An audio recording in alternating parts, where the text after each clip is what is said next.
اور امید ہی کرنی چاہیے کہ جیسے ٹی ڈی پی کا گرد گرد زیادہ تنگ ہوگا، وہ یہ پاکستان میں دھماکے تھوڑے بہت ہوں گے، لیکن یہ کہ انشاءاللہ وہ ٹھیک ہو جائے گا۔ جنرل صاحب میں آتا ہوں اس پہ، سینیٹر پرویشا صاحبہ آپ چونکہ این ڈی یو کا اور یہ ساری چیزوں کو بڑے قریب سے دیکھ رہی ہیں، یہ فرمائیے گا کہ جنرل صاحب جو بات کر رہے ہیں، آپ یہ سمجھتی ہیں کہ افغانستان کے اندر جو حالیہ کچھ انسیڈنٹس ہوئے ہیں، جس میں تازہ ترین جو ہے خالد خراسانی کا واقعہ ہوا ہے، یہ اس کا نتیجہ ہے، یا جس طرح سرفراز بگٹی صاحب نے آج یہ عجیب کہا ہے کہ دھماکہ لاہور میں ہوا ہے اور وہ کہہ رہے ہیں کہ یہ بی این اے جو ہے اس نے ذمہ داری قبول کی ہے؟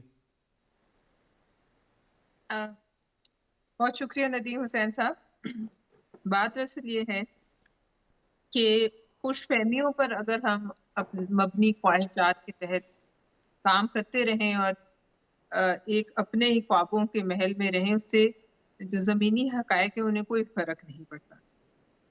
اب معاملات ایسے ہیں کہ یہ تمام چیزیں جو ہیں ان پر حکومت کی نظر جو ہے یہ اسی دن سے ہونی چاہیے تھی جب سے طالبان کی وہاں پیش قدمی جو ہے کابل کی طرف ہوئی، اور اس وقت ہم چیخ چیخ کر کہتے رہے کہ آپ اس معاملے میں برائے مہربانی پارلیمان کو جو ہے وہ اعتماد میں لیں، آپ کچھ بتائیے کہ کیا حالات ہونے جا رہے ہیں اور آپ کو کیا خدشات ہیں، اور ان خدشات کی جو ہے روشنی میں ہمیں کیا کرنا چاہیے۔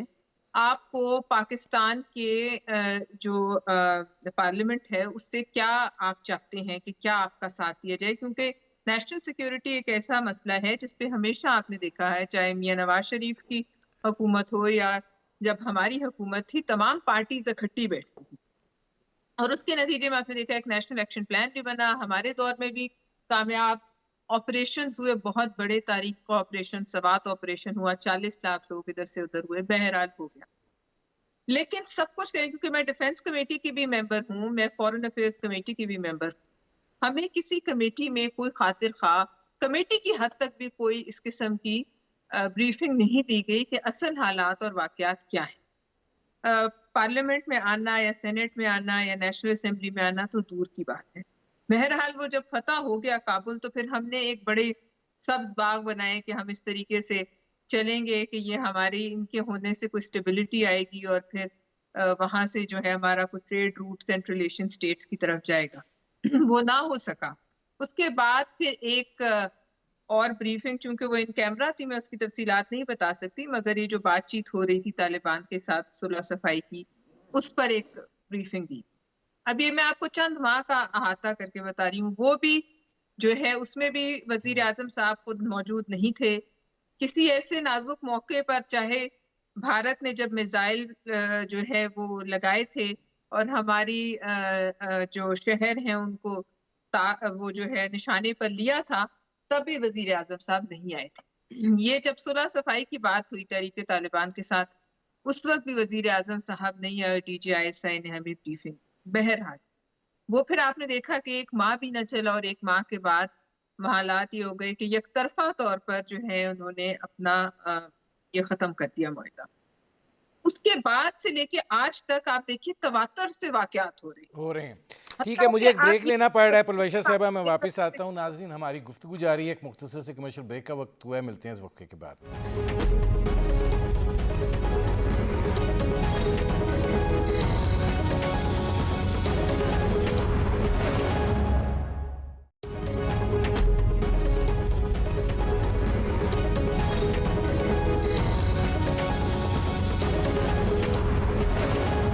وسیم سجاد صاحب، میں آپ کے پاس اس لیے آخر میں آیا کہ آپ نے جنرل صاحب کی بات بھی سنی، پرویشا صاحبہ کی بات بھی سنی، انہوں نے پورا ایک احاطہ کیا ہے۔ اب اس کے بعد آگے بڑی بات جو ہے وہ ہونی ہے۔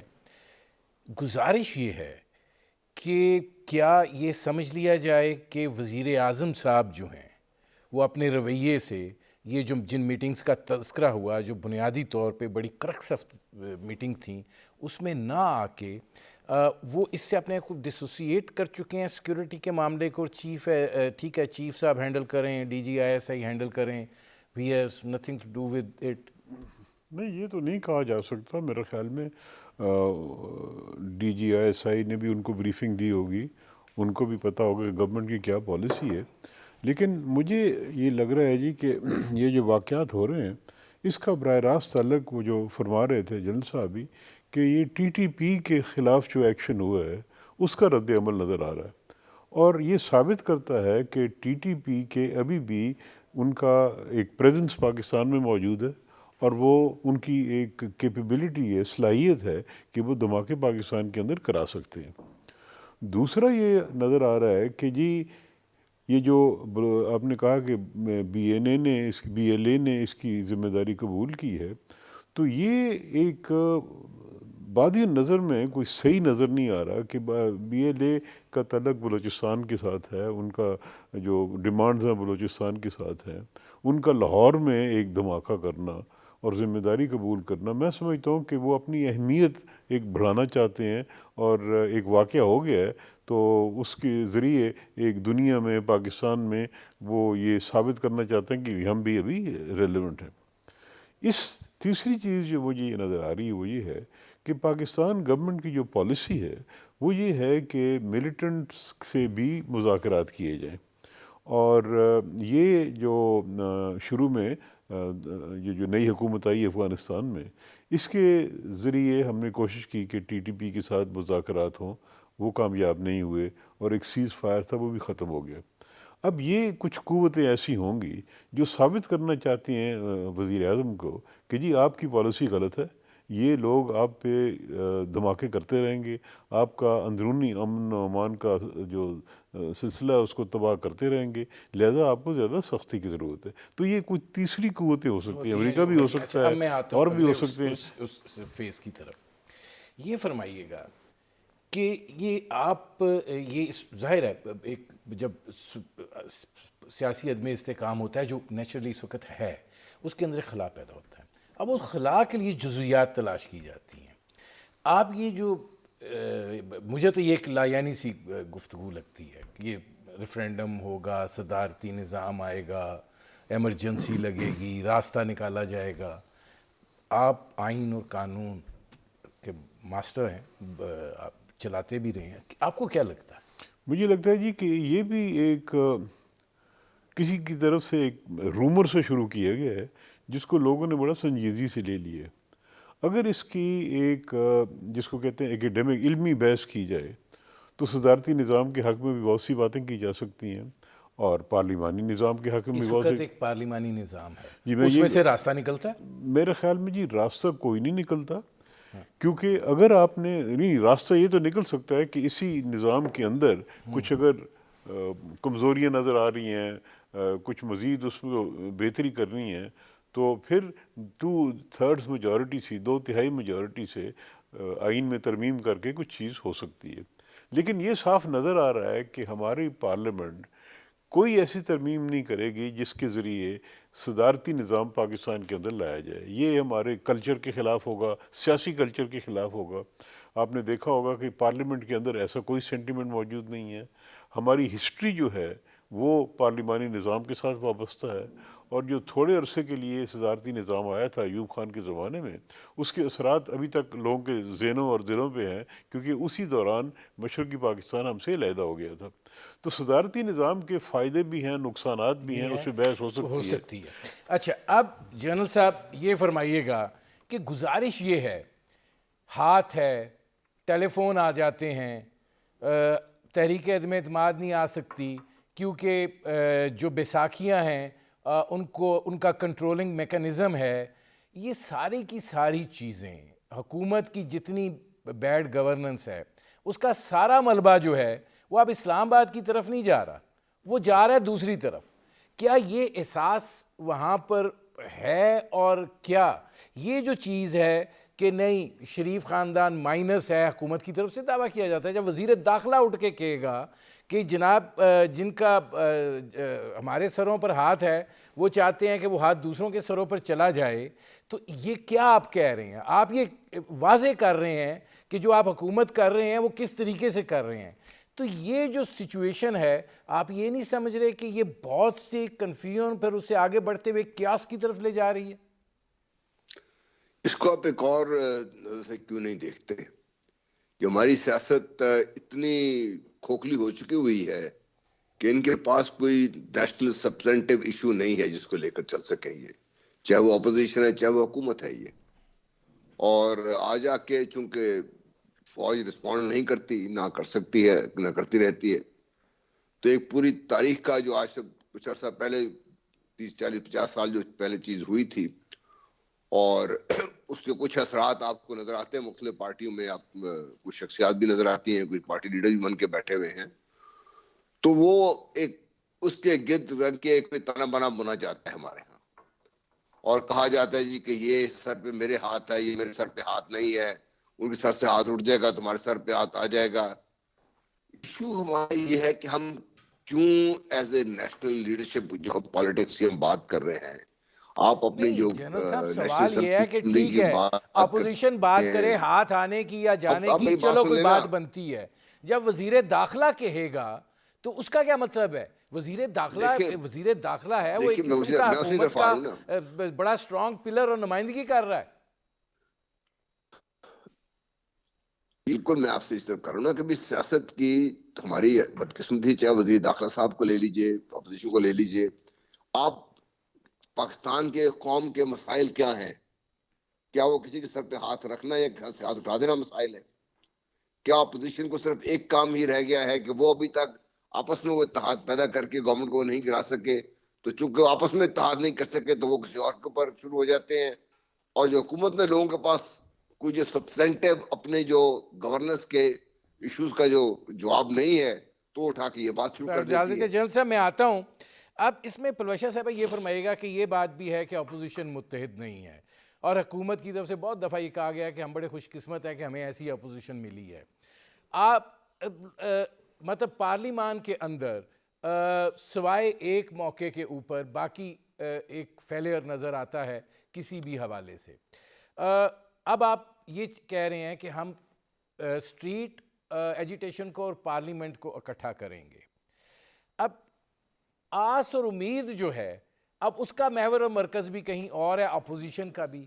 تو ایسی صورتحال میں کیسی آپ حکومت گرانے کی بات کر رہے ہیں یا تبدیلی کی بات کر رہے ہیں؟ ندیم حسین صاحب، چاہے اپوزیشن اکٹھی ہو یا نہ ہو، حکومت کا کام تو حکومت کرنا ہے. حکومت کا کام جو ملکی معاملات ہیں انہیں چلانا ہے، اور اگر وہ نہیں چل رہے تو اس کی یہ وجہ تو نہیں ہے کہ اپوزیشن اکٹھی نہیں ہے. اس کی وجہ ان کی اپنی نااہلی اور کم فہمی ہے. اب آپ جو یہ وزیر داخلہ صاحب کی بات کریں، مجھے یہ بتا دیں کہ وزیر داخلہ کا کیا کام ہے کہ وہ ان معاملات میں کسی کا جو ہے کارندہ بن کے جو ہے روز ایک نیا بیان داغ دیں. ان کا کیا یہ کام نہیں ہے کہ یہ جو کچھ ہو رہا ہے ملک میں، اسلام آباد میں ابھی یہ جو میں آپ سے بات کری تھی اس وقت میں بات پوری نہیں کر سکی، روزانہ کی بنیاد پر جو یہ واقعات ہو رہے تھے آپ اور ہم دیکھ رہے تھے، کبھی کہیں سیکورٹی فورسز کو نشانہ بنایا جا رہا تھا اور ذمہ داری قبول کی جا رہی تھی. تو وزیر داخلہ صاحب کا کام نہیں تھا کہ وہ اس پر ذرا نظر ثانی کرتے کہ کیا کرنا چاہیے؟ اسلام آباد میں ہارٹ آف دا کیپٹل میں پولیس کی جو وہاں پکٹ تھی اس پہ حملہ ہوا، ذمہ داری قبول کی گئی، اس کے بعد یہ پھر ہاتھ سر پہ ہے، ہاتھ پاؤں پہ ہے. مطلب یہ کس قسم کے لوگ ہیں کہ جنہیں جس کام کے لیے رکھا گیا وہ نہیں کریں گے، اس کے علاوہ ہر کام میں ہی جو ہے یہ ہاتھ ڈالیں گے. کیا یہ وزیر داخلہ کا کام ہے؟ اس حکومت میں کیا کوئی وزیر دفاع نہیں ہے؟ یا اگر کوئی بات فوج کو کرنی ہے، ان کا اپنا ایک میکینزم ہے، ان کے ڈی جی ISPR ہے. کچھ دن پہلے وہ یہ کہہ رہے تھے کہ ہمیں آپ برائے مہربانی اس معاملے میں نہ گھسیٹیں. کچھ دن بعد آپ دیکھتے ہیں کہ ان کی جو وزراء ہیں وہ کہتے ہیں کہ فرنٹ رو کے پتہ نہیں کتنے لوگ کس سے مل کے آئے. پھر آپ دیکھتے ہیں وزیر داخلہ یہ بات کرتا ہے. تو یہ بتا دیجئے کہ اس وقت NRK کون پھیلا، اور یہ NRK آپ کو کتنی مہنگی ثابت ہو رہی ہے؟ آج آپ نے لاہور میں دیکھا. اور اگر سرفراز بگٹی جو کہہ رہے ہیں وہ صحیح کہہ رہے ہیں تو آپ دیکھ لیجئے کہ کتنی تشویشناک بات ہے کہ جو کام بلوچستان تک کی حد تک محدود تھا اب وہ لاہور میں ہارٹ آف دا کیپٹل میں پروونشل کیپٹل میں بھی ہو رہا ہے. تو کون سی وہ جگہ ہے پاکستان کی جو ان سے محفوظ ہے؟ لہٰذا یہ بتائیے ان حالات میں کیا شیخ رشید صاحب کسی چیز کے ذمہ دار نہیں؟ جب وہ وزیر ریلوے تھے تو 100 کے قریب لوگ جل کے جو ہے وہ ہلاک ہو گئے ان کے ایک حادثے میں. اس کے بعد پہ در پہ ہر چیز کا الزام پچھلی حکومتوں پہ، لیکن خود اپنی کرسی سے ابھی بھی چمٹے رہنا ہے. اب بات یہ ہے کہ یہ ایک واقعی یہ حقیقت ہے کہ اتحاد نہ پیدا ہو سکا. اگر اتحاد پیدا ہو جاتا تو شاید معاملات آج جو ایسے ہیں نہ وہ ہو. بدل جاتے. پروفیسر صاحب مجھے ایک بریک لینا پڑ رہا ہے. ناظرین ہماری گفتگو جاری ہے، ایک مختصر سے کمرشل بریک کا وقت ہوا ہے. ملتے ہیں اس وقفے کے بعد.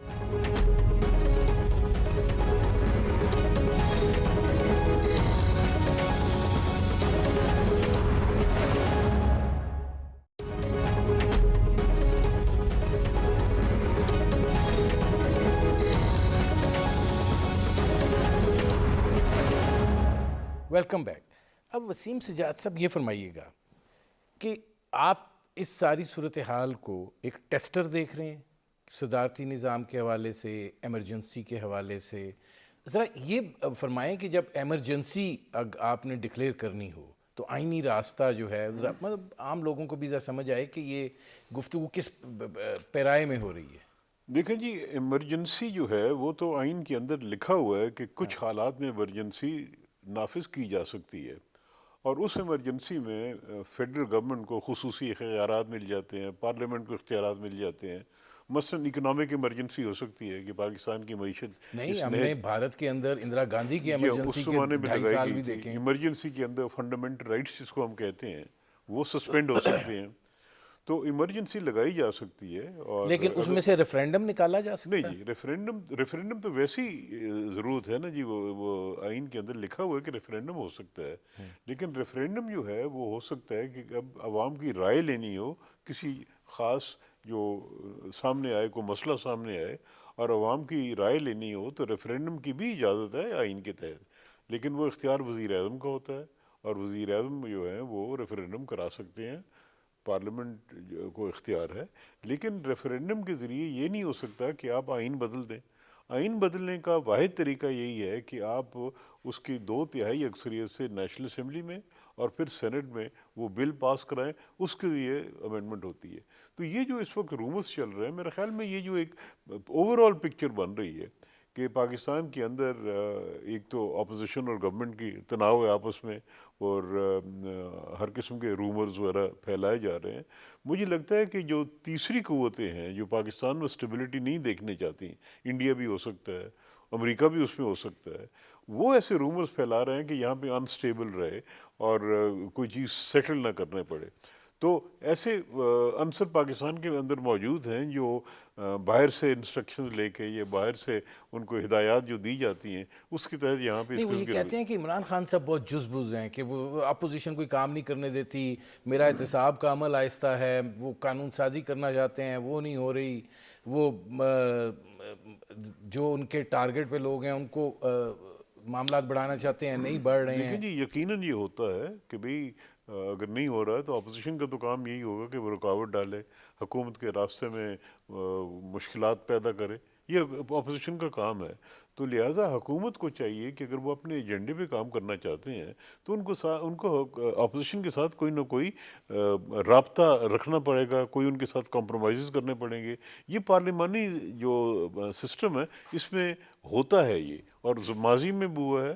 اور چونکہ عمران خان صاحب کی اکثریت نہیں ہے اور ان کو اپنے اتحادیوں کو بھی ساتھ لے کے چلنا پڑے گا، اور اگر آئین میں ترمیم کرنی ہے تو اپوزیشن کو بھی ساتھ لے کر چلنا پڑے گا.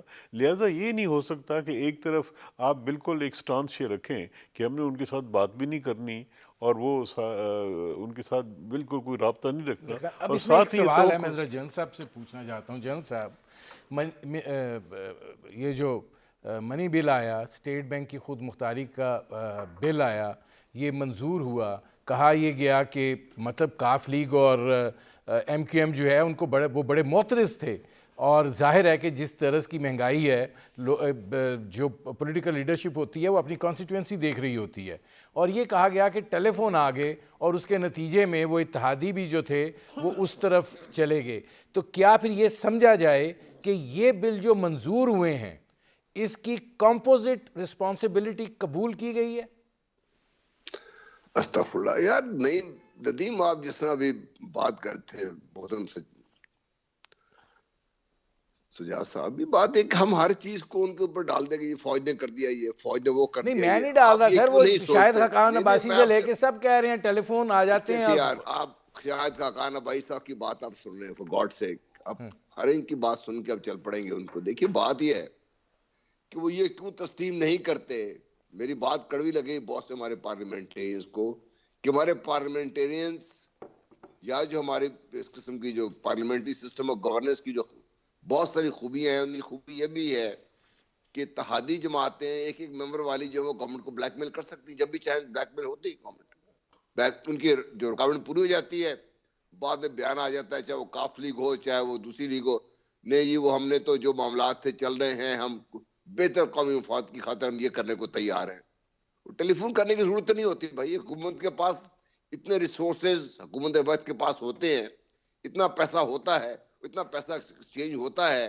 مختلف اس کا یہ رشوت اس کو نہیں کہا جاتا، لیکن مختلف طریقوں سے اس قسم کے مراعات دی جاتی ہیں کہ وہ مجبور ہو جاتے ہیں کہ ہمیں ٹیلی فون آ گیا تھا. ٹیلی فون کہاں سے آ گیا تھا؟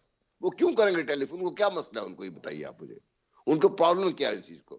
منی بل ہے، حکومت نے پاس کروانا ہے، حکومت نہیں پاس کروائے گی گر جائے گی حکومت. ٹھیک ہے. اگر حکومت اچھا کو اب جو پلویشا صاحبہ میرے پاس 1.5 منٹ ہے، یہ فرمائیے کہ پولیٹیکلی یہ جو بحث ہے آپ اس کو لا یعنی سمجھتی ہیں، یہ جو صدارتی نظام کے حوالے سے یا ایمرجنسی کے حوالے سے، یہ آپ یہ سمجھتی ہیں کہ نہیں یہ ایک طرح کا جانچ کرنے کی کوشش کی جا رہی ہے کہ رد عمل کیا ہوگا؟